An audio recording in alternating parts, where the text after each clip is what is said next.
New video from Tehran where hundreds of thousands rally against Donald Trump and chant "Death to America," all while burning U.S. and Israeli flags. The country is marking the anniversary of the Islamic Revolution. Joining us is Zuhdi Jasser with the American Islamic Forum for Democracy. Zuhdi, of course, we know this is one of the 7 countries from which President Trump said we should have a temporary stay to review the vetting. And you know, according to these judges last night, maybe they're not the problem. We can plainly see that there's some serious threats for Americans in that crowd. Well, absolutely. But, Charles, before we get too concerned about these mobs, they do this every year. It's the 38th anniversary of their Islamist revolution from 1979.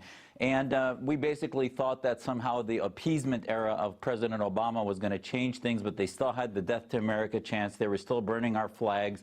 They still had the missile testing, the vilayat war exercises every time of this year that they're doing it today. So it hasn't changed. All that's happening is the agitation propaganda has increased, and now they're see the appeasement end. So they're basically trying to flex their muscles and scare us. And at the end of the day, the lack of appeasement has actually forced them to take a missile off a few days ago. So I think actually we're starting to see them squirm. And yes, the ISIS threat has increased, but the bottom line is we're finally confronting the ideology, and now we're just sort of seeing it displayed. So are we watching, to a degree, history repeat itself? President Reagan's, you know, he's inaugurated and they returned the students that they were holding hostage.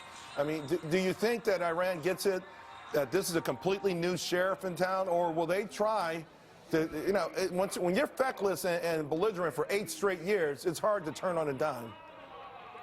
It sure is, and they're going to keep trying the same old methods of agitation propaganda domestically. They're afraid of that green revolution. So if you really want anti-nuclear program, I hope we start to help the green revolution, and I hope we start to isolate Iran, which is really what needs to happen. And I'm a little concerned about Russia helping them bypass sanctions, but I think as we've seen in the past, tyrants respond to sanctions, they respond to strength, and that's the only thing that's going to actually contain them and what they're doing in the region, be it in Syria, Yemen, or across the world, as General Mattis concerned. Speaking of Syria, Zuhdi, real quick, President Assad telling Yahoo News that there are definitely terrorists among the refugees. What do you think about that?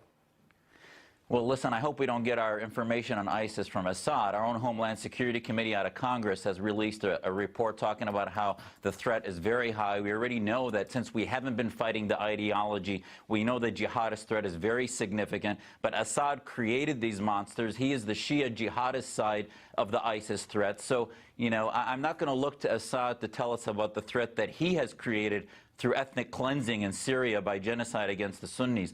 Bottom line, though, is it's right. The threat has increased more than ever, and as Mattis and others continue to push and begin to finally seek victory against ISIS and defeat them, we're going to see probably bigger threats against ISIS as they try to squirm and create attacks in their last-ditch efforts. Zuhdi, thank you very much. Appreciate it always.